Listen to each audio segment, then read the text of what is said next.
Buenas noches, bienvenidos a otra transmisión de nuestro canal al aire con Miguel Martín en su modalidad de lunes literario.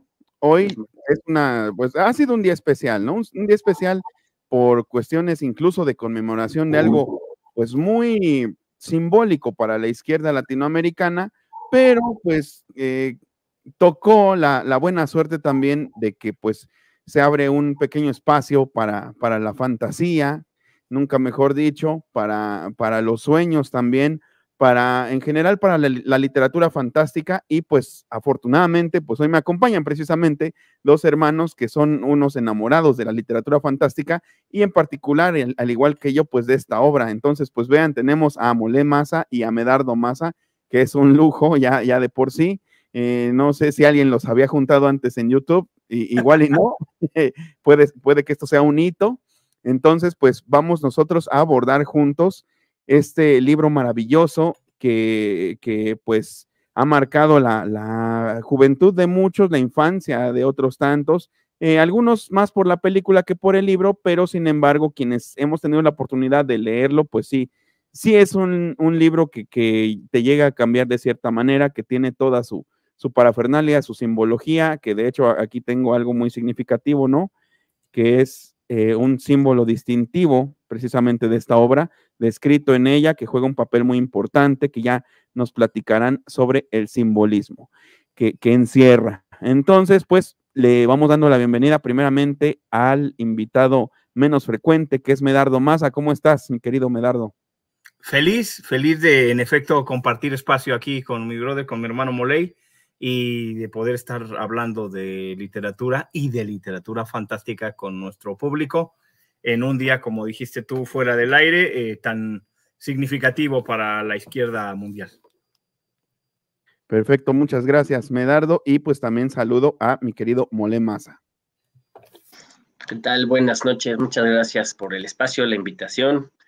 Y pues sí, un día tan importante, ¿no? Un día, porque además de que se conmemoran 50 años del golpe, pues hay toda una recomposición de los procesos de transformación en América Latina y hay un gran debate a nivel internacional sobre para dónde debe jalar la humanidad para no dejar de existir tan pronto. Y entonces, pues siempre es importante discutir de economía, de política, y de la transformación de la sociedad desde la fantasía, desde la imaginación, desde otros discursos. Entonces a mí se me hace muy enriquecedora la oportunidad y para nada distante del análisis de la sociedad y de la participación para transformarla.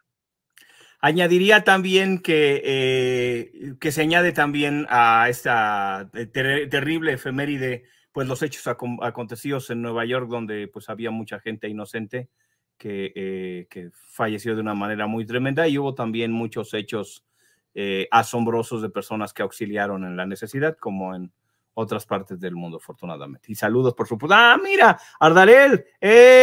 Ahí está mi hermanita. Ándele, ya estamos todos.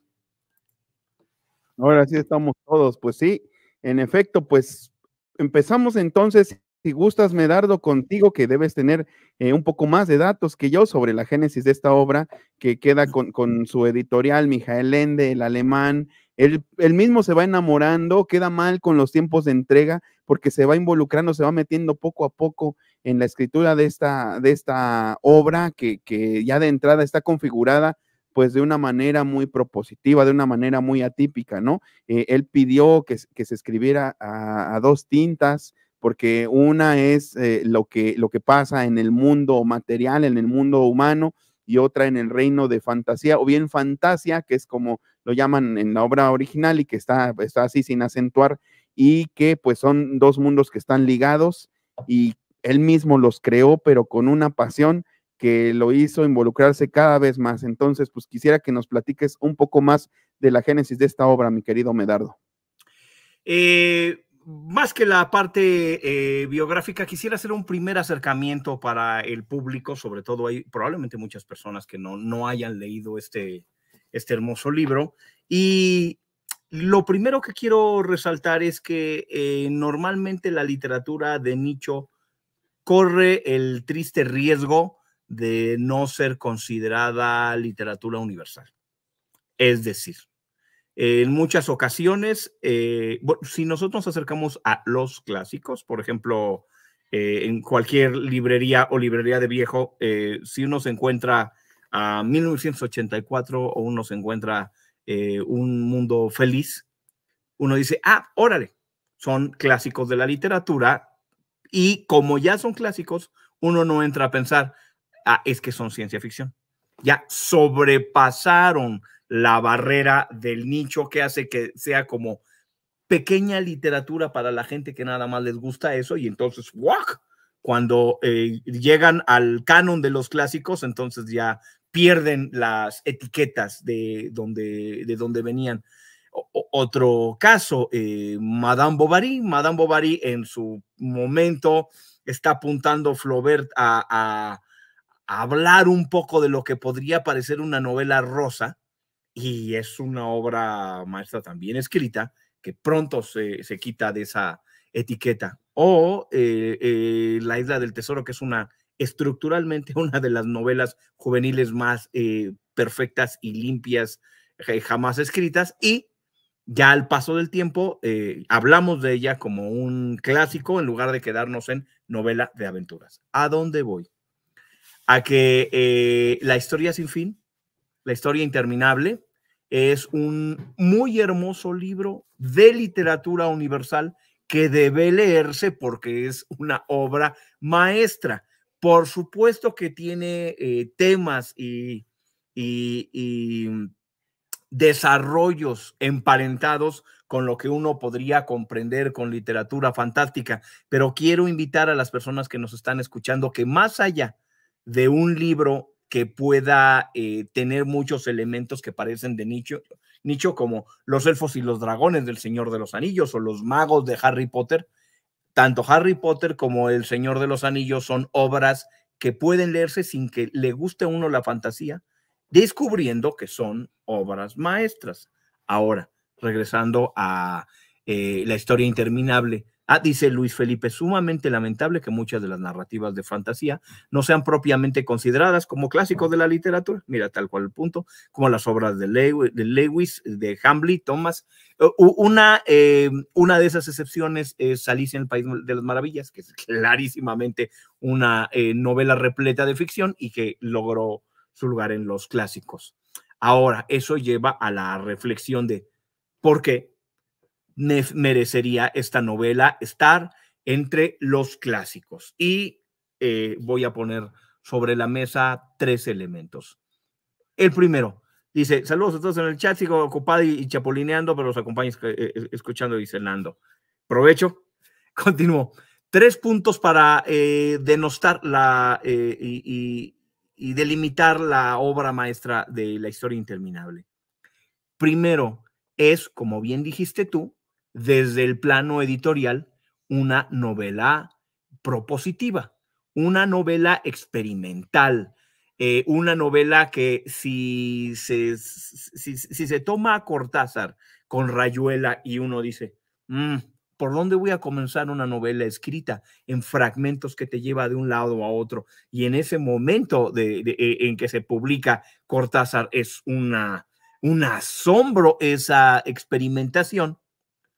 Otra experimentación, por supuesto, es en el caso del Señor de los Anillos. Nunca nadie había puesto mapas y cronologías y lenguajes con esa expansión. Y en el caso entonces de Mijael Ende, él dice, en efecto, para contar esta historia de ida al corazón de la imaginación, al corazón de la ficción y de regreso, voy a proponerle al lector un juego, y el juego es tal cual como dijiste, en verde y sepia rojizo en algunas ediciones, aquí en español, la posibilidad de que ya nada más en el juego de las tintas hay una propuesta editorial, hay una propuesta experimental.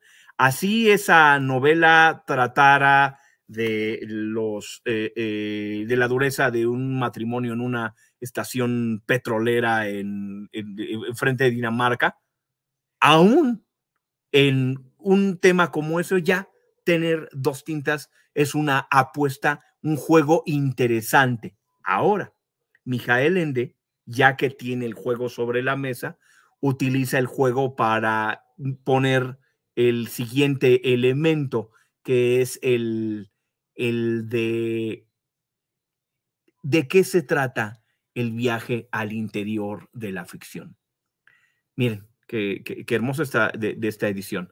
En el viaje al interior de la ficción, en la historia sin fin, está primordialmente el caso de una familia que tiene que sanarse a sí misma. Y piensen ustedes cuántas obras maestras de la literatura, más allá de la ficción, más allá de los desiertos de colores, más allá de la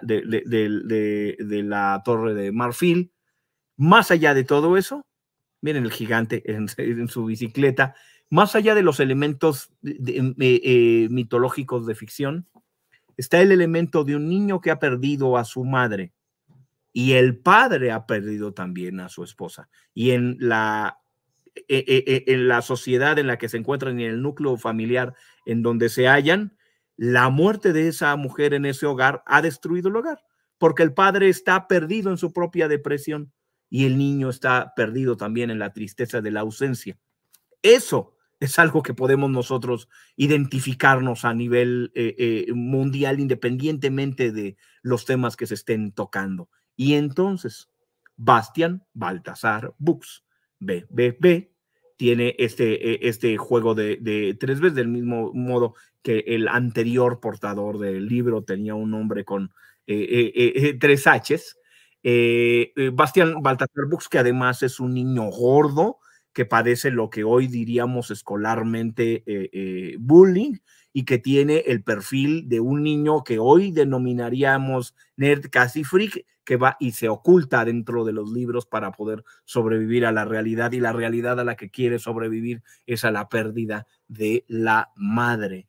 Ahora bien, va a entrar, por supuesto, a este universo de imaginación, de ficción, de fantasía, y su viaje lo va a llevar a reencontrarse primero con el dolor y la pérdida de la madre, y luego a restituir el lazo perdido con su padre. Y eso está ocurriendo en el mundo cotidiano, normal, común y corriente. Entonces, como verán, mucho antes de que tomemos cualquier elemento sobrenatural e imaginario, estamos frente a un tema universal de un viaje interior y la reconstrucción y la curación de una familia, y sobre todo de Bastian mismo. Ahora bien, esto que acabo de contar podría haberse narrado en muchas claves. La clave que elige, por supuesto, Mijael Ende, es la clave de la imaginación, la clave de la fantasía, donde ocurren 3 cosas que luego en otros momentos literarios otros autores han retomado, pero nadie como él lo había hecho. Y es, el primer elemento es transformar la parábola, transformar la alegoría de lo que siente cualquier lector al sumergirse en un libro a el motivo literario. Quiero decir que desde que existen los libros, uno agarra un libro y se sumerge en el libro, se mete dentro de la historia. Y estas metáforas de meterse en la historia, perderse en la historia, una vez más, en el juego literario de Mijael Ende, o observen cómo es juego tras juego, el protagonista de verdad se pierde entre las páginas del libro que un lector tiene en las manos. Entonces es un juego también de metaliteratura, porque entonces el lector descubre que el libro que ha devorado y se ha llevado al interior a Bastian Baltasar Books es el mismo libro que el lector tiene en las manos, y está el aurín en la portada como muestra de que es ese libro. Luego, más tarde, Cornelia Funke va a hacer una revisitación a ese tema en Corazón de Tinta, en donde hay una niña que entra al interior de sus libros. Ahora, entonces, Bastian Baltasar Books entra en este mundo imaginario, en esta imaginación, en esta fantasía, y conforme comienza sus viajes, y en efecto, Lucila, muchas gracias, qué amable. En efecto, mientras va adentrándose hacia en los episodios, entra el tercer elemento y es el juego con el poder. Es decir, todos en algún momento quisiéramos no estar en la circunstancia en la que estamos. No cabe duda que los libros han sido un refugio para muchas personas y para nosotros en momentos aciagos. Y si uno pudiera en los momentos más tristes decir, ay, ojalá me perdiera yo en el interior de ese libro de imaginación y fuera yo a la Isla del Tesoro, a la Tierra Media, a la escuela de Hogwarts, bueno, a Comala, habrá quien quiera ir, ¿no? De todo hay en la viña del Señor. Pero si uno entrara en el mundo de la imaginación, una vez transformado el tema en ese juego, lleva Mijael Ende el reto a la obra y a la condición humana más allá. Y es, ya estás dentro de la obra y estás dentro de la ficción. Ahora, tus ficciones las puedes llevar todas a sus últimas consecuencias. Es decir, tienes poder sobre lo que imaginas. Y cómo Bastian Baltasar Bux se transforma en un tirano en instantes. Como cualquier persona ante la tentación de poder hacerlo todo, se pierde, se extravía. Y voy cerrando ya, para dejar ya estoy seguro que mi hermano va a decir cosas incluso más agudas. Pero entonces observen que, como en el caso del Anillo del Poder, Bastian Baltasar Bux pierde el suelo y entonces no es el final de este viaje, del viaje que tenemos nosotros, el consuelo de irnos al mundo de la fantasía, sino que en el mundo de la fantasía está el reto más grande. Y aquí termina la mitad de la novela y es lo que transformaron en película. Una película muy hermosa que a mí me dejó sin palabras cuando yo era niño y tenía la edad del protagonista y que justamente tiene como eje, rescatan eso en la película, el nombre de la madre. Aquí entonces, transformado en un tirano, Atreyu, el protagonista dentro del libro que va siguiendo Baltasar Bux y que se rebela contra él. En la segunda parte del libro, justamente, ese héroe como Apache Verde, se enfrenta al tirano y ahora resulta que el tirano es él. Y obviamente ese enfrentamiento contra sí mismo, contra su propio poder desbordado, contra su propia tiranía, lo va a llevar a las aguas de la vida y las aguas de la vida lo va a llevar a por fin aceptar la pérdida de su madre y el deseo y la necesidad de regresar al mundo cotidiano y de regresar al lado de su padre que también está lleno de dolor. Entonces, esta historia podría haber sido contada con piratas o con naves espaciales o con petroleros enfrente de Dinamarca y tendríamos igualmente una obra maestra. Por eso La historia interminable vale por sí sola como un libro extraordinario. Y ojo, que justo me cuidé en la exposición que acabo de dar de ni siquiera haber tocado solo en 2 o 3 menciones lo jugoso y hermoso de todos los temas, en efecto, de fantasía que están al interior y que ya serán el asombro para las personas que se adentren. Aquí le paso el balón a mi carnalito. Gracias, Eduardo. Gracias. Y quiero darle un poquito de pie a lo que nos vaya a decir Molé, porque hay una lectura bien interesante que ya es más evidente en Momo, por parte de este autor que trae una crítica hacia el capitalismo un poco, hacia la globalización, hacia dejar la fantasía incluso como si fuera un lastre. Incluso yo lo veo como esa lucha que trae el neoliberalismo contra las tradiciones de los pueblos originarios, contra la identidad, y creo que eso está un poco presente también en esta obra, está más presente en Momo, ¿no? pero aquí también yo lo llego a ver en ciertos momentos. Pero bueno, a ver si de eso nos puede hablar en algún momento Mole, y por lo pronto, pues sí, yo también le paso el balón.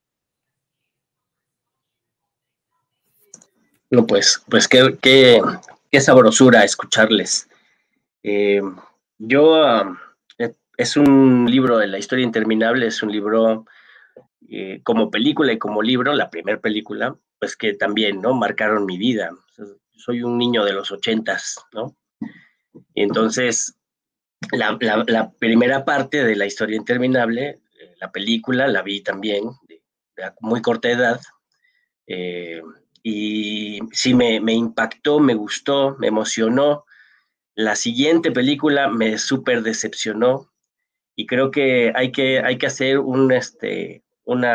hay que juntar firmas para que algún buen director se anime a hacer una buena película, o varias, porque es muy difícil, ¿no? Seguramente va a ser de los libros más difíciles de llevar al cine, pero pues en varias entregas se puede hacer una serie o algo, ¿no? Porque pues el cine, la pantalla, y ahora con las tecnologías de la comunicación, pues son ventanas que animan a públicos más amplios a abordar la obra, ¿no? Y es una obra que, ya leyéndose, pues tiene muchísimos más elementos, más matices, ¿no? Yo la leí también de niño como preadolescente, ¿no? Y también me movió, me transformó, me cambió, me hizo ver que la película solo era una primera parte, ¿no? Y que habían tenido que cambiar varias cosas, ¿no? Al Fujur me lo convirtieron en perro, ¿no? Cuando es un dragón más bien que se parece a los dragones chinos, ¿no? Es un dragón de la suerte, muy ligero. En el libro el Fujur o Fujur es de una magia extraordinaria, ¿no? Y de una sabiduría también muy enriquecedora.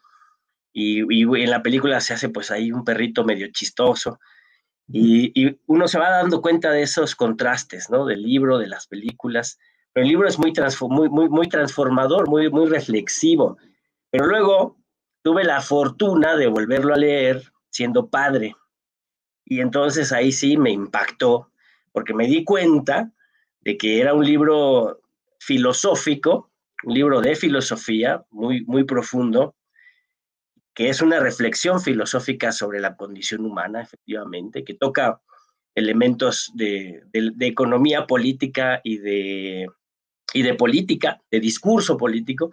Yo creo que cualquiera que se dedique a la política tendría que leer este libro, ¿no? Y abrirse a la posibilidad de entender el mundo de forma mucho más compleja, ¿no?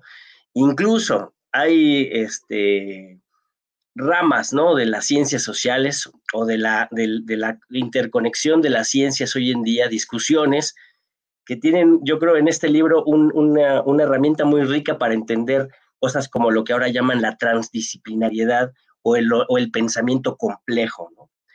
Y aquí en este libro hay elementos que nos permiten abrir nuestra capacidad de reflexionar a eso, ¿no? A pensar en una realidad mucho más compleja, que no solo es la realidad tangible que queremos que sea, o que pretendemos que es lo real, ¿no?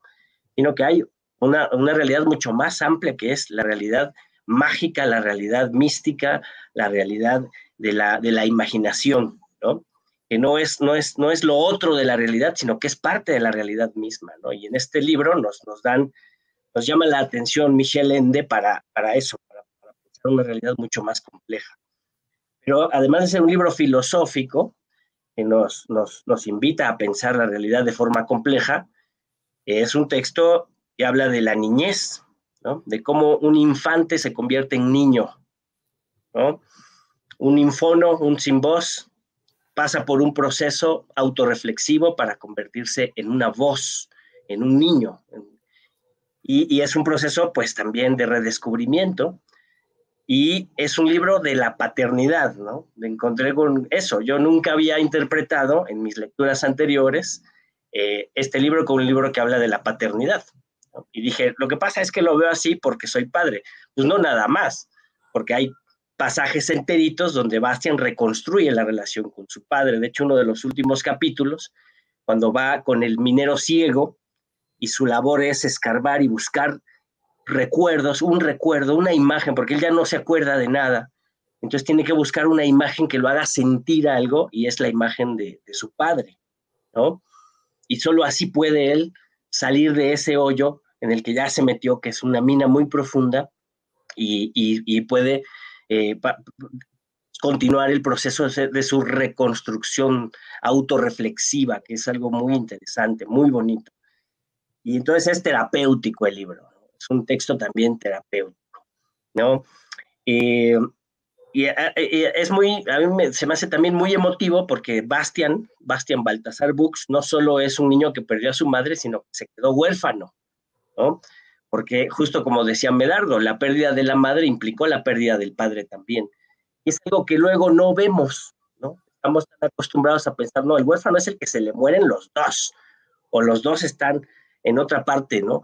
Pues eso pasa, o sea, cuando hay la pérdida de un miembro del padre o de la madre, el otro, al tener que sustituir labores económicas, o al entrar en una profunda depresión, cuando es como el caso de Bastian, su papá, pues también lo pierde. Pues tenemos a Bastian como un niño que justamente necesita del afecto, del cariño, del reconocimiento, y pasa por una etapa de su vida en donde no los tiene y está huérfano, aventado ahí, arrojado ahí a la realidad, y tiene que enfrentarse a ese mundo. Y encuentra en la literatura pues una herramienta para salir, ¿no? Para ocultarse, para resistir, para aguantar.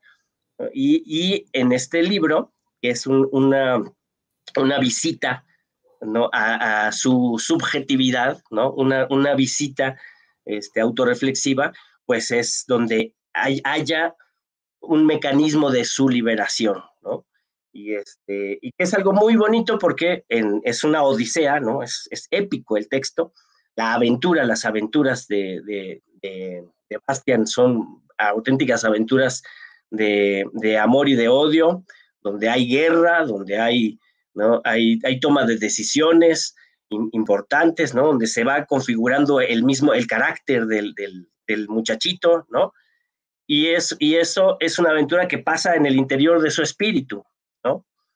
Y es muy, a mí se me hace eso muy importante, porque es un proceso por el que todos podemos y debemos pasar. Y normalmente la vorágine del mundo que nos rodea no nos permite darnos el tiempo de pasar por esos procesos autorreflexivos, ¿no? También eso es bien, bien bonito, porque en el libro, ¿no? Cuando Bastian se deja llevar por el libro y empieza a habitar la fantasía, pasan varios días, pasan varios meses, pasa por varias aventuras, ¿no? Y culmina, y en el tiempo cronológico, pues es un día, ¿no? Es una tarde, es un día, ¿no? que él dejó de ver a su padre, ¿no? Que él se quedó ahí metido, que además está bien bonito, ¿no? Cuando Bastian se introduce en el desván de la escuela, se encierra en un cuarto oscuro, ¿no? Y ahí es donde empieza él a leer, ¿no? Y ahí en ese cuarto oscuro tiene todo su proceso de desarrollo. Y eso pues me recuerda mucho la gestación, ¿no? Como un volver a nacer. Entrar a la cueva, incluso hay un chingo de rituales de muchos pueblos, ¿no? Muchos pueblos originarios de todo el mundo, que tienen ese como uno de los rituales de paso más importantes: entrar a la caverna, vivir allí un proceso libidinal de transformación, y luego salir de la caverna transformados en otros. Y es justo eso lo que le pasa a Bastian con la ayuda de este libro, ¿no? Entra a la caverna, al desván, ¿no? El autor lo describe así, un sitio oscuro, donde hay muchos elementos que van a participar también del texto, del libro, de la aventura, ¿no? Del proceso autorreflexivo. Y al terminar la lectura del texto, al pasar por todo el desgarramiento que vive, porque además tampoco es una aventura facilona y simplona, ¿no? O sea, es un proceso complejo donde hay dolor también, ¿no? Visitar el dolor propio, ¿no? Hacer esa visitación de lo que somos, de lo que nos pasa interiormente, de lo que tenemos, de lo que hemos hecho y han hecho de nosotros, es doloroso también, ¿no? Recordar al ser amado, al que se ha perdido y al que sigue con nosotros, y darnos cuenta de que ese que sigue con nosotros, pues es nuestro asidero para continuar adelante, pero hay que reconstruir la relación con ese otro. Es lo que pasa con Baltasar y su padre, hay una reconstrucción de la relación, pero esa reconstrucción se da en el interior de Bastián a través del proceso del libro, ¿no? Entonces eso pues culmina con que Bastián sale otro, después de leer el libro, pero saliendo del desván, ¿no? Sale transformado, ¿no? Sale transformado y sale a relacionarse con su padre de forma distinta, ¿no?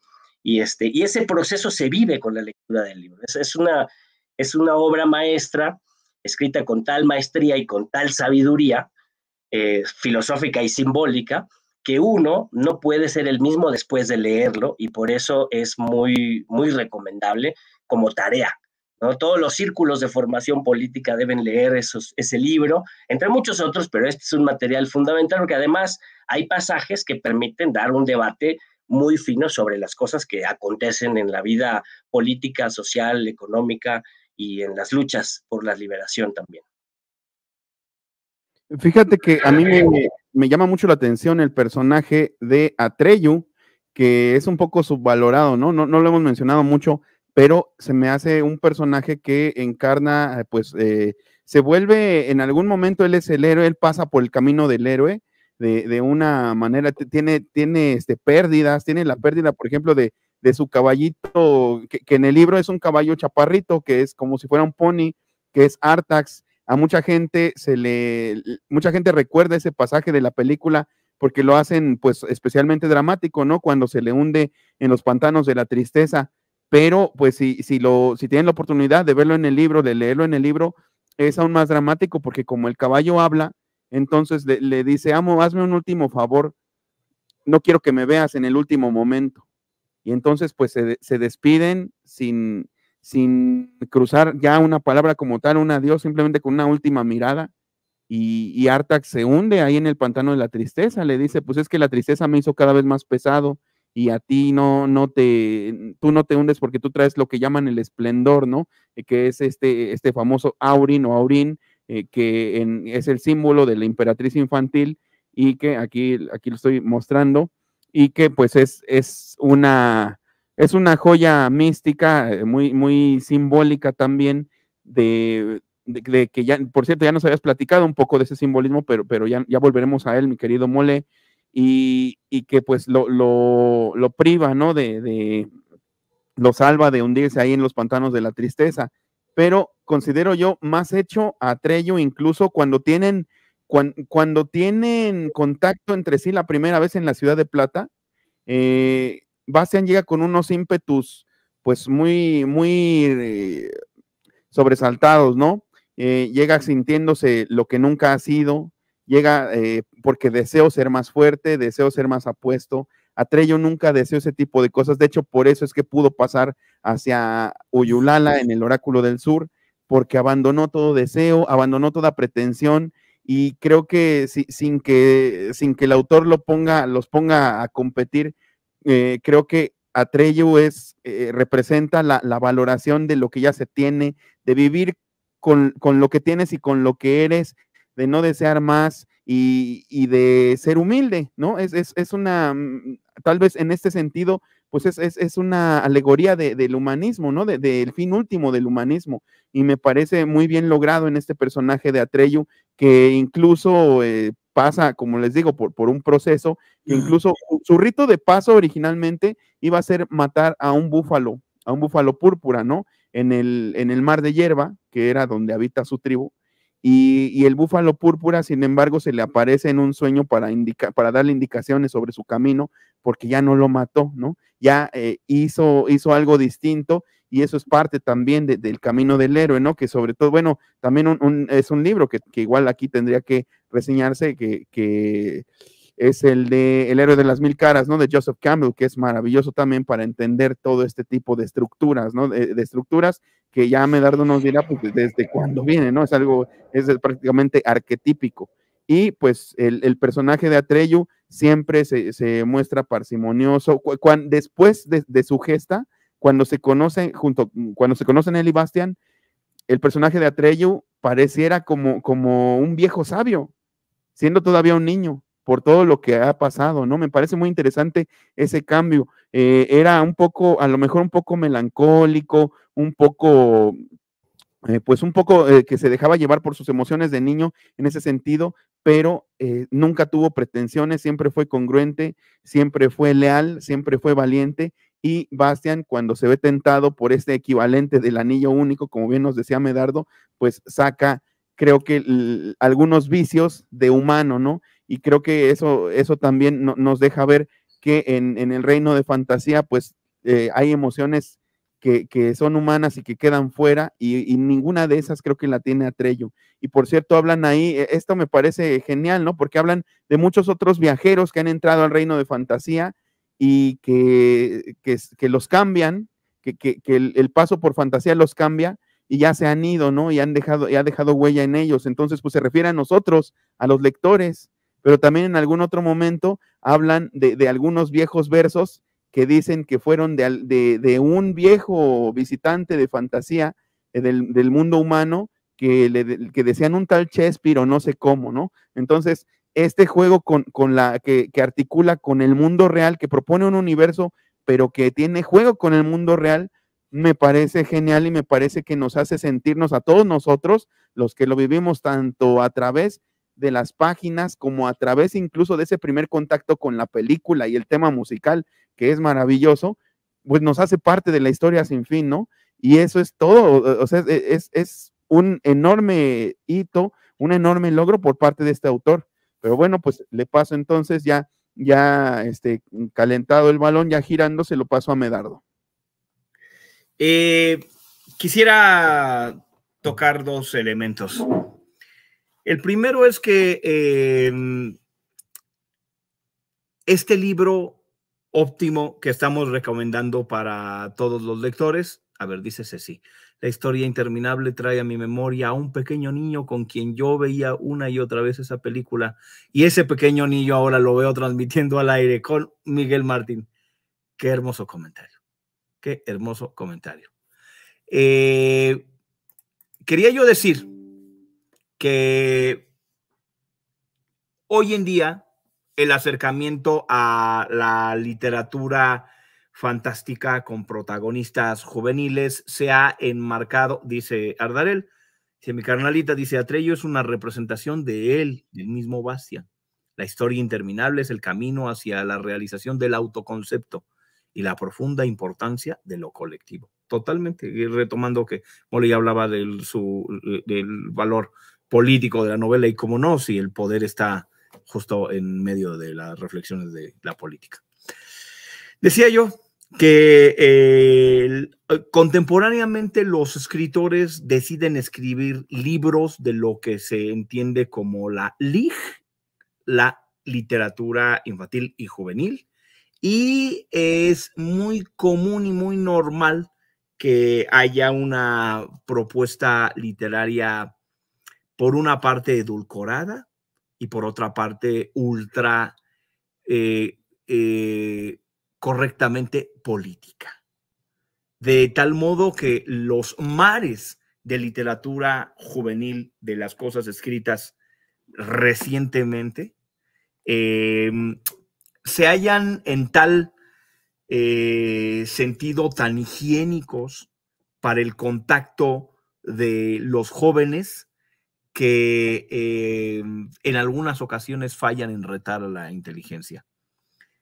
Es decir, esto ocurre también con la literatura infantil. Había un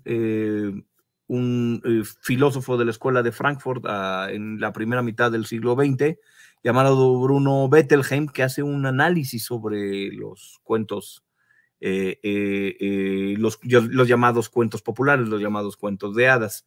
Y él dice que todos esos cuentos populares, repletos de crueldad, dan la necesidad de que el niño o el joven puede encontrarse en la bruja que se come a los niños o el ogro que le come las manos a alguien, es decir, esos eventos tan brutales que parecen salidos de crónicas del narco, pero esa brutalidad para el lector juvenil de hace siglos los hacía emparentarse con sus propias emociones de odio y de envidia y de desprecio. Y entonces el joven lector, topándose con cosas tremendas, pues haya un reflejo de lo tremendo que siente, porque luego ocurre que un lector que esté repleto de emociones tremendas y que se acerque a un libro profundamente higiénico y edulcorado, dice, bueno, pues es que aquí no estoy yo, no hay lugar para la propia fealdad de mi alma, ¿no? Entonces el niño siente casi como que no pertenece ni siquiera a ese lugar de mucho de la literatura de moda de lo juvenil. Ahora bien, adentrándonos hacia el interior de las capas de cebolla de esta obra maestra, decía Milan Kundera que una obra maestra es aquella a la que como cebolla se le quitan y se le quitan capas y uno sigue encontrando cosas, o ese libro que se lee en distintos momentos de la vida y que te sigue diciendo, órale, y no había yo visto eso, ¿no? Ya sea incluso El Principito. Pero ya que mencionaste a Treyu, quisiera yo tomar así el hilo para hacer una muestra de toda la complejidad simbólica que maneja Michael Ende.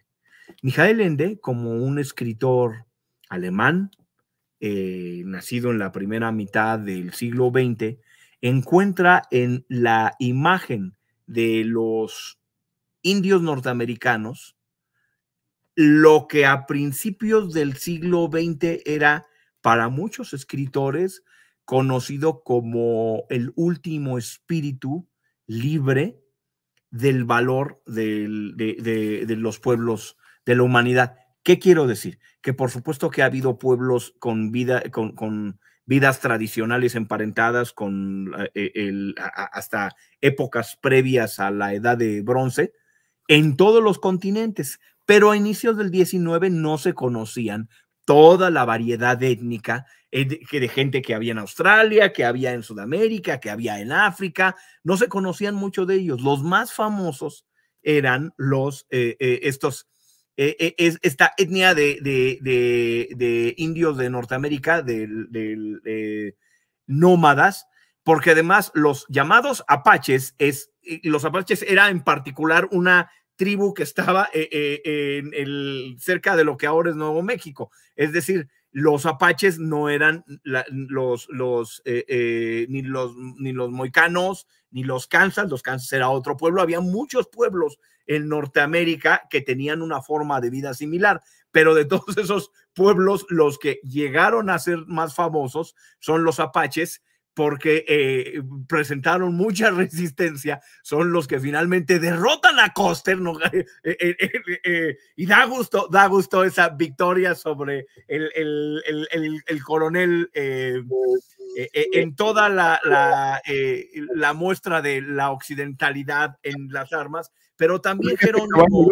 ¿Medardo? Fue el jefe de Caballo Loco el que derrotó a Custer, ¿no? Sí, Caballo Loco, sí, cómo no. Pero Jerónimo también estaba emparentado con los apaches. Entonces, los apaches como tales son famosos hacia finales del siglo XIX en la mentalidad del europeo, y esto lo recuerdan de su infancia autores como James Joyce y Tolkien.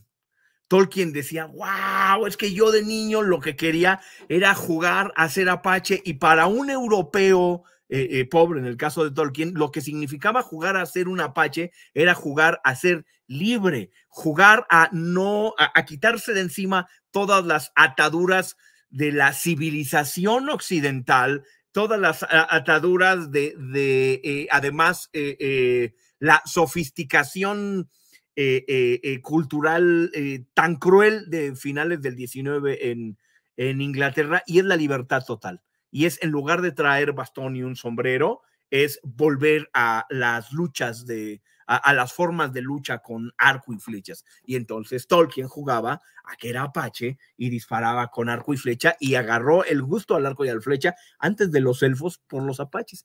Y también como les decía, también James Joyce lo recuerda. De modo que cuando Mijael Ende escoge a Atreyu, a un personaje que parece de los pueblos norteamericanos, de las grandes praderas, no es casual, es el tipo de pueblo originario indígena que en la mentalidad europea se convirtió en esa puerta para ser el héroe. Y luego dijiste muy bien, Atreyu es un héroe porque el héroe, dice Fernando Savater, es una persona que tiene las siguientes características. Primero, que pone la seguridad de los demás por delante a la suya. Atreyu, junto a todos los héroes de la historia de la humanidad, de todas las civilizaciones, se preocupa por los demás y emprende sus aventuras y sus travesías que nos recuerdan alegóricamente nuestros problemas de la vida diaria, donde dejé mi medicina, ahora ya tengo el pariente en el hospital, no sé si voy a pasar el examen, todos esos obstáculos sublimados dentro de los relatos de imaginación. En el caso de Atreyu, él pone, por supuesto, la seguridad de los demás como lo más importante, por eso emprende sus aventuras, pero dice Fernando Savater, el héroe tiene otra característica, quiere y puede, porque no todos los que quieren arreglar el mundo pueden arreglar el mundo. El héroe tiene la posibilidad, como el hombre araña, como Hércules, como Quetzalcóatl, tienen la posibilidad de que pueden transformar el mundo, como el Che Guevara, como el señor presidente Andrés Manuel López Obrador, que quieren y pueden y transforman la realidad en beneficio de los demás. Ahora, eso hace que en un primer momento va Bastián Baltasar Bux detrás de ese sueño de heroísmo a emprender su viaje y tropezarse y caer en la mundanidad del anillo del poder y la locura de ahora yo soy acá el regente, y el héroe que en un primer momento fue el signo de conducta de Bastián Baltasar Bux, se le voltea. Y habíamos dicho en un principio, el héroe le enfrenta al tirano y él se ha convertido en tirano porque nosotros somos nuestro peor enemigo. Y el único modo de poder despertarnos con más claridad al día siguiente es volver a enfrentarnos todos los días con nosotros mismos. Estoy tomando nada más una pequeña hebra de reflexión, pero de esto está Mijael Ende bordado todo su libro. Si habláramos de la emperatriz infantil, que por supuesto tiene el eco de la madre perdida, pero eso nos llevaría también a hablar de la presencia mitológica de la diosa triple en todas las civilizaciones, la que es madre tierra, la que es luna, la que es mar, la que es niña, la que es madre, la que es anciana. Es decir, hay otro canal de temas arquetípicos puestos allí, y cada uno de los capítulos, el león que al despertarse cambia, la selva se transforma en desierto. Bueno, el desierto del Sahara era un océano, hace millones de años era un océano, el desierto del Sahara, y las arenas del Sahara, arrastradas por el viento, cruzan el Atlántico para llegar al Amazonas y darle muchos minerales, y entonces el desierto alimenta nuestro gran corazón de selva. Donde quiera uno detenerse, como es una obra maestra, hallará una profundidad simbólica, filosófica, ya lo mencionó mi hermano, pero esto me llevará a abrir una ventana y decir, sí, acércanse y lean a Mijael Ende, y si aman la historia sin fin, abren la puerta. Nada más les voy a dejar dos puertas más: Momo y la prisión de la libertad. Y lo mencionaste al principio, es decir, Momo, que está escrito en los 70s, está ya 50 años antes poniendo el dedo en el renglón porque está hablando de la burocracia, de la pérdida del tiempo a través de la imposición del neoliberalismo y del gran tesoro que es esta heroína, que me recuerda mucho a mi mujer, por cierto, cuyo gran secreto es saber escuchar. Y cómo puedes cambiar el mundo y a las personas deteniéndote a escuchar.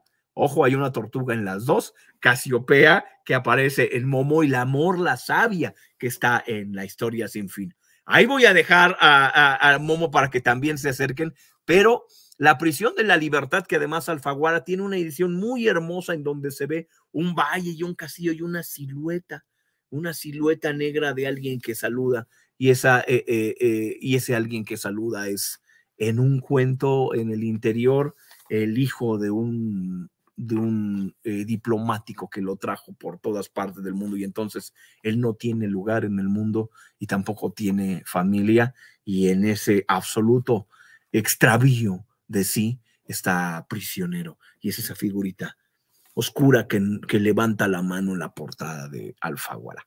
Bellísimo libro, La prisión de la libertad, bellísimo libro Momo, bellísimo libro La historia sin fin, Regreso al principio. Es una obra maestra de literatura, independientemente del tema que toque. Acérquense, léanla ustedes, independientemente de la edad que tengan, y mejor aún, hagan comunidad, léanlo en voz alta, con quien sea, con sus hijos, con sus parientes, se crea comunidad alrededor del libro en el momento en el que pasa uno de transformarse a sí mismo en la lectura y te pones a leerlo con los demás. Adelante, Mole. Pues sí, hay que hacer tertulias literarias con participaciones críticas. Sí, será muy enriquecedor si alguien arma un grupo y lee en voz alta un fragmento y lo discuten. ¿Qué entendieron? ¿Qué les mueve? ¿Qué se reflexiona? Porque sí, muchas obras dan para eso, pero en particular esta es una obra que estremece, ¿no? Y critica la vida cotidiana, ¿no? Es un libro, eso, ¿no? De la niñez, de la paternidad, de la orfandad, del luto, ¿no? Y de la autorreflexión y del buscarse a sí mismo, ¿no? Y también es un libro que nos lleva estéticamente muy rico, nos hace viajar por el mundo de la imaginación y insisto en eso, nos permite ver que la fantasía, la imaginación, la capacidad de imaginar, la capacidad de sorprendernos, es una herramienta importantísima para pensar y repensar el mundo en el que vivimos, ¿no? Entonces, este librito es un librito de gimnasia también, ¿no? Es un librito que nos estimula el pensar, nos estimula el imaginar, ¿no? Y uno de los personajes fundamentales, porque es todo un personaje, pues justo es ese mundo al que se llama fantasía, ¿no? Que es el mundo donde caben todos los mundos, ¿no? También eso es algo bien interesante, porque además es un mundo amoral, ¿no? O sea, la emperatriz dice, la emperatriz no está ni con los buenos ni con los malos, y en fantasía hay buenos y hay malos, ¿no?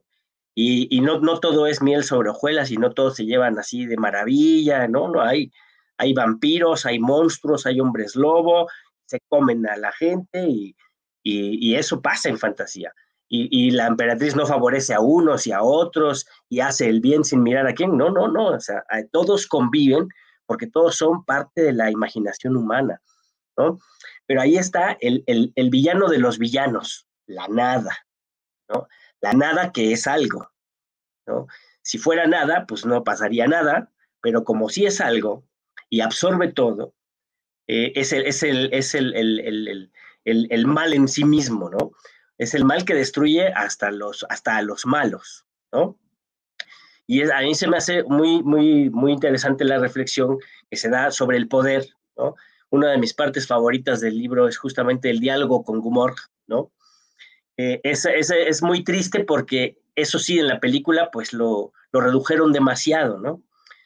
Por afanes mercadológicos, ¿no?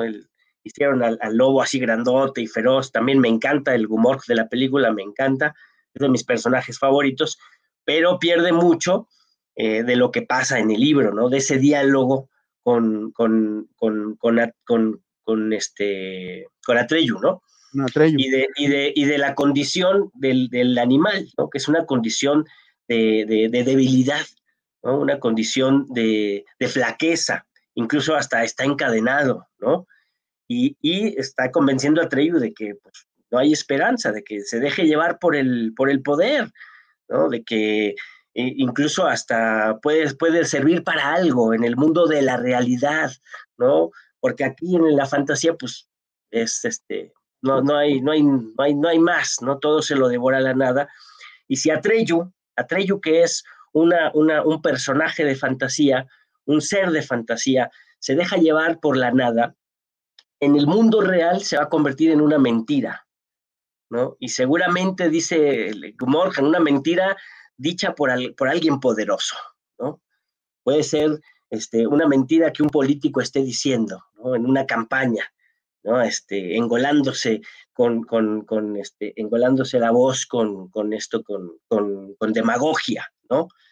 Y entonces ahí ese diálogo es formidable, justamente porque no solo es, o sea, es la unión de los mundos, una unión dialéctica de los mundos, ¿no? En una realidad compleja entre la fantasía y el mundo de lo tangible, ¿no? Pero que los dos están imbricados, son así como el bien y el mal, la fantasía y el mundo tangible son las dos serpientes que se están mordiendo la cola y están entrelazadas, ¿no? Que se requieren, ¿no? Que están en permanente tensión, están en permanente lucha, ¿no? Es la unidad y la lucha de contrarios, ¿no? Y Atreyu tiene capacidad de decidir, ¿no? De decidir si se deja llevar, porque además la nada, pues es atractiva, ¿no? La nada absorbe a los seres de fantasía, ¿no? Y también forma parte del mundo tangible, ¿no? Forma parte del espíritu humano, del quehacer humano, ¿no? Del ser humano que se deja llevar por la ira, por la ambición de poder, ¿no? Por el egoísmo, ¿no? Y bueno, es susceptible del abuso, ¿no? Y es una crítica al abuso de poder. En la aventura de Bastian, como en estos diálogos, hay una reflexión sobre el abuso del poder, ¿no? Sobre la utilización del poder, utilizar el poder para dominar o utilizar el poder para liberar, ¿no? ¿Cuál es el poder que libera? ¿Cuál es el poder que domina? ¿No? Decía Ardarel hace rato, pues es lo colectivo, ¿no? El poder de lo colectivo, el ejercicio colectivo del poder, es una herramienta para la liberación, ¿no? Pero el uso egoísta, faccioso de ese poder, aunque se haga en nombre de la liberación, puede ser un poder que más bien reproduzca formas de la dominación, ¿no? Y eso pues está ahí inocentemente en el librito de muñequitos y de fantasía, que no es nada, no es nada, dirían las abuelitas, no es nada del otro mundo, no es solo fantasía, no es solo un cuento para niños, o más bien, siendo un cuento para niños, es algo muy importante que hay que visitar, que hay que reflexionar, que hay que estudiar, ¿no? Porque está esa relación compleja entre la oscuridad y la luz, que habitan el espíritu humano y que el ser humano es responsable es el animal responsable de decidir, como dice Medardo, todos los días superar al Gumorg y superar a la nada que está constantemente en nuestro corazón, ¿no?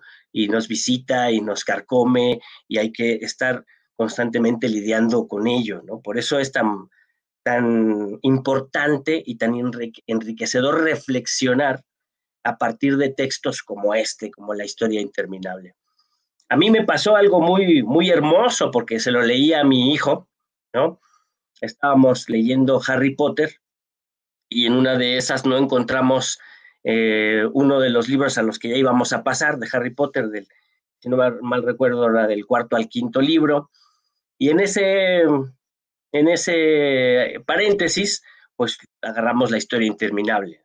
Entonces la empezamos y yo veía como en mi hijo la historia empezaba a cobrar una fuerza formidable, ¿no? O sea, él se involucraba, criticaba, decía, aquí Bastian está mal, y, ¿no? ¿Qué le pasa, no? Cuando llega Atreyu al Oráculo del Sur, el primer encuentro con Bastian es allí, ¿no? Y se ven a través del espejo, Emiliano brincó de la cama, ¿no? Es él, ¿no? Y entonces Emiliano estaba pensando que en cualquier momento iban a hablar de nosotros leyendo el libro, ¿no? En cualquier momento íbamos a estar nosotros ahí metidos ya. Entonces fue una serie de charlas muy, muy bellas con Emiliano, hablando de cómo sí estábamos allí, ¿no? De cómo el mundo de la fantasía se enriquecía cada que nos platicábamos una historia. Cada que él me cuenta una historia y yo le cuento una historia, inventamos historias, inventamos cuentos, fantasía crece, crece y permanentemente estamos nosotros contribuyendo a que fantasía perviva, ¿no? En esta relación con el mundo de lo tangible, ¿no? Y eso me parece hermoso. Y pues ahí lo dejo ya. Luego hay otras reflexiones que tienen que ver con el trabajo que yo hago, pero eso, como dice Michel Ende, eso es parte de otra historia. A mí me parece también muy interesante, muy sustancioso ese diálogo entre Atreyu y Gumork, porque Gumork le dice, yo tengo otra forma en el mundo de los humanos y a mí me enviaron para acabar contigo, para luchar contra ti. Entonces, ¿cuál es el interés de él o de la facción que a él lo manda? Pues es el acabar con la fantasía, es acabar con, entre comillas, los distractores, ¿no? Las cosas que son lastres para la evolución, las cosas que son lastres para la eficiencia y para la correcta utilización del tiempo, si acudimos a un poquito a la lectura que le da en Momo precisamente. Entonces, pues a mí se me hace, no sé, como una especie de a lo mejor esa es la forma que tendría Claudio X González en fantasía, ¿no? La forma que tiene Gumork, ¿no? Una figura terrible, amenazante, hecha de maldad, que de hecho, pues está flaco, está famélico, se muere de hambre, y todavía muerto, sus fauces se cierran en torno a la pierna de un Atreyu muy compasivo, que todavía se acerca pues, a quererlo casi acariciar, lo quería liberar, y porque se dieron cuenta incluso dentro de fantasía, se dieron cuenta de que él era truculento, de que tenía negras intenciones, y entonces fue ahí donde lo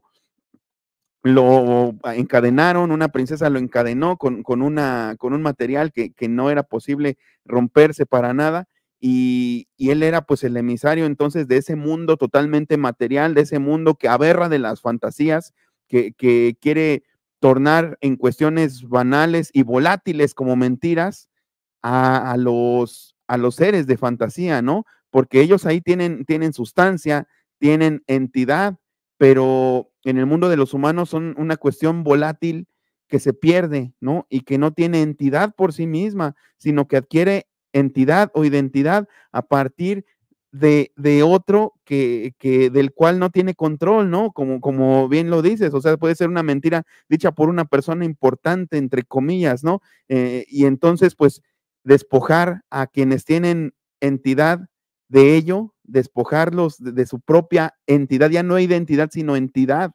Eso es la nada precisamente, ¿no? Eso es la nada, eso es lo que amenaza al mundo de las fantasías, que los quiere exhibir ante el mundo material, ante el mundo de lo que es importante, entre comillas, los exhibe y los deja huecos y tienen una existencia efímera y tienen una existencia que es anecdótica y que no pasó nada ahí, ¿no? Entonces, por eso los propios personajes dentro de su lectura que le dan a la nada, dentro de fantasía, ellos dicen, es que cuando la nada pasa por algún lugar, volteas y es como si te quedaras ciego viendo a ese lugar, ¿no? Me parece una descripción muy poderosa de lo que implica la nada, que creo que la nada aquí pues es, como les digo, la influencia de este mundo material, queriendo impactar sobre un mundo que tiene sus propias reglas, sobre un mundo que tiene como bien lo decían, su equilibrio, ¿no? Que dice Igrámul el múltiple, es que la emperatriz a todos nos deja ser como somos, ¿no? Y hay un cierto equilibrio ahí en las cosas. Y también creo que me parece una metáfora del intervencionismo, una metáfora del colonialismo, de cómo este mundo material que se cree perfecto, que se cree bien estructurado, quiere meter su propio orden, quiere meter mano en lo que considera caótico, en lo que considera irrelevante, en lo que considera mal articulado, imperfecto. Y cómo lo ven ellos, cómo lo ven dentro de ese mundo al que se considera inferior, imperfecto, pues a la nada la ven como una enorme amenaza, ¿no? Ellos pues así, digamos, lo conciben. Para ellos no es progreso, para ellos no es que los quieran ordenar, para ellos solo los quieren despojar de su entidad. Y me parece también esa lectura, pues que es pertinente aquí, precisamente en este diálogo entre Atreyu y Gumork, que Gumork es un emisario de este mundo material bien ordenado, bien articulado, y que les digo que yo creo que en fantasía Claudio X González es otro hombre lobo como Gumork, pero igualmente así ñango, igualmente así en decadencia. El nombre del Comerrocas era Pierre Rainsark, más o menos así, un amasijo de consonantes que no es muy fácil de pronunciar. Pero pues muy bien, pasamos con mi querido Medardo.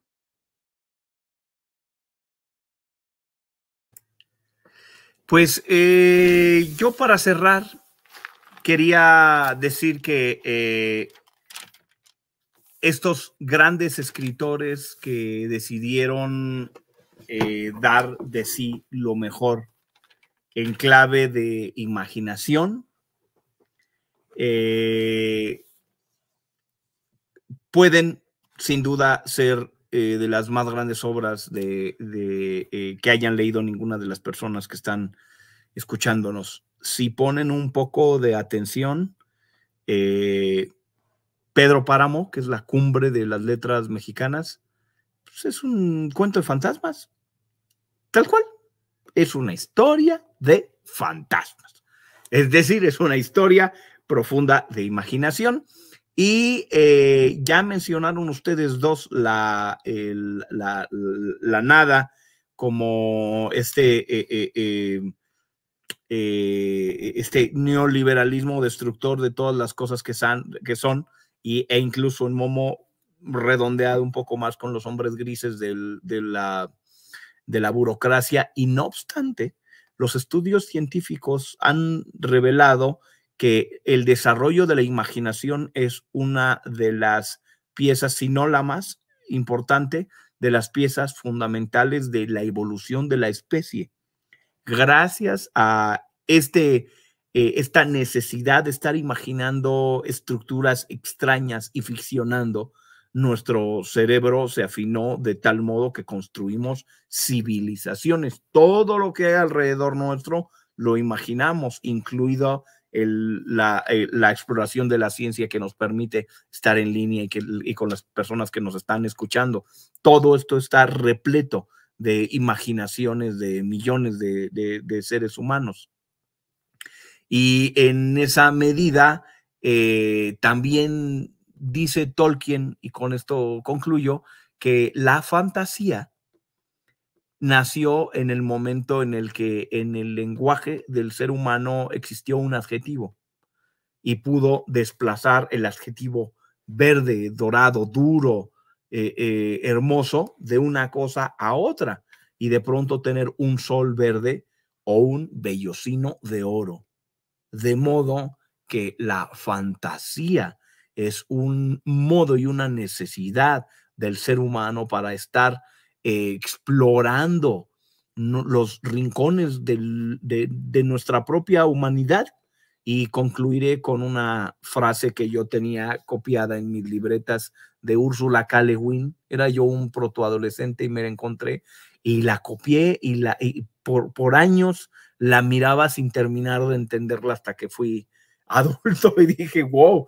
No, pues yo vi dragones y dije, vamos a copiarla. Y esta decía Úrsula K. Le Guin o Le Guin, como se diga en francés. Dice, los dragones son verdaderos, no son reales, pero son verdaderos. Las personas que le temen a los dragones son las personas que le temen a la libertad. Interesante y profunda, ¿no? La reflexión, sí. Y creo que casa totalmente con esta lectura que acabamos de un poquito de dilucidar, precisamente de cómo están articulados entre sí el mundo de los humanos y el mundo de fantasía, ¿no? Y ese temor que tiene el mundo de los humanos de fantasía precisamente, y por eso lo quiere aniquilar, ¿no? Precisamente por eso. Excelente, mi querido Medardo, pues gracias. Entonces nos despedimos también, por supuesto, pues vamos cerrando también con Mole Maza, que de antemano les agradezco esta gran noche literaria. Podría decirse que quedamos un poquito cortos, pero yo quisiera emplazarlos a abordar Momo la próxima semana. No sé si haya chance, ¿no? Ustedes me dicen. Yo voy a estar en un viaje de trabajo en la península del sureste promoviendo la lectura, pero en algún otro momento estaré yo encantado de venir a hablar de Momo y más aún de compartir espacio con Moley, y aprovecho también para saludar a las personas que nos pusieron comentarios y sobre todo le devuelvo la flor tan hermosa que puso mi hermana Ardarela respecto de los libros que cambian la vida, y entre ellos también el Capitán. Pues muchas gracias, Medardo. Entonces nos organizamos para darle a Momo y lo dejamos como un pendiente prioritario. Pues pasamos contigo, querido Mole Maza, y gracias también por tus aportaciones en esta muy sabrosa plática literaria. No, pues muchas gracias. No queda más que invitar a todas las compañeras, compañeros que nos escuchan, que nos ven, y a que relean si ya lo leyeron, o lean La historia interminable y que la platiquen, que la compartan, que la discutan, reflexionemos juntas y juntos a partir de este libro, la realidad en la que vivimos, ¿no? También hay una crítica muy bien armada a este colectivismo que destruye al sujeto, ¿no? Este colectivismo que era muy propio de los experimentos socialistas del siglo XX, donde el individuo estaba sujeto a la colectividad del partido y del Estado, ¿no? Y el individuo, como subjetividad, estaba subordinada, disuelta y oprimida, ¿no? Y entonces justamente cuando tiene que atravesar el mar y se encuentra con esta sociedad que teje, todo lo construyen de un tejido, de unas plantitas que sacan, ¿no? Va con un grupo de estos personajes a cruzar el mar, ¿no?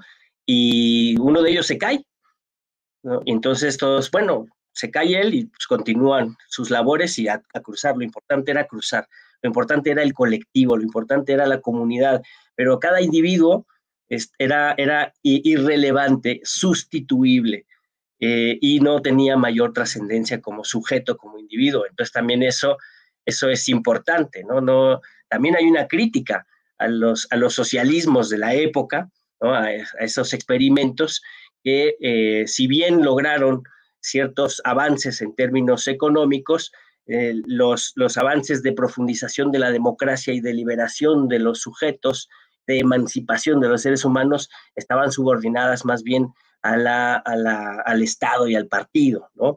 Entonces, bueno, de ahí derivan reflexiones muy enriquecedoras sobre la relación del sujeto, la comunidad política, el Estado y la construcción de una sociedad democrática, justa y libre, que es uno de los más grandes retos que tiene la humanidad enfrente. Y bueno, hay contribuciones aquí en La historia interminable para reflexionar, para discutir, para dialogar y para construir esta comunidad que somos y que todavía nos falta mucho por caminar. Muchas gracias y muy buenas noches. Y sí, cuando haya oportunidad, seguimos charlando. Muchas gracias, Mole y Medardo Maza. Creo que por primera vez juntos aquí en YouTube, y pues no desmereció la ocasión. Ha sido una noche muy sustanciosa, como siempre, cada uno de los dos con su estilo y aportando precisamente, que es lo importante para la comunidad precisamente. Hablaban hace rato de que hay que hacer más de estos grupos. Fíjense que yo tengo la oportunidad, tengo el privilegio de que ese es mi trabajo dentro del seguro. Unos días doy clases de idiomas, otros días doy clases de fotografía, y ahorita ya me pusieron 4 horas a la semana, dos clases de 2 horas de redacción. Y estamos abordando los textos que a mí se me antojan y comentándolos y viendo también gramática del español. Entonces, es un esfuerzo comunitario por si alguien vive acá por Nesa, pues que se acerque y ahorita es gratis, así que pues les conviene, eso es lo que tenemos que tratar de hacer. A mí el seguro me la puso muy fácil y estoy viviendo un sueño como es este también de estar aquí con todos ustedes. Muchas gracias, gracias a todos los que se conectaron también, a todos los excelentes y profundos y entrañables comentarios que nos pusieron en el chat. Nos despedimos y pues estamos viéndonos probablemente mañana. Ya estaremos viendo qué tema, tal vez sea el elefante en la habitación, que tiene que ver con lo de Chile, porque no puede pasar desapercibido. Pues ya estaremos mañana viéndonos y platicando de eso. Muchas gracias a todos y muy buenas noches.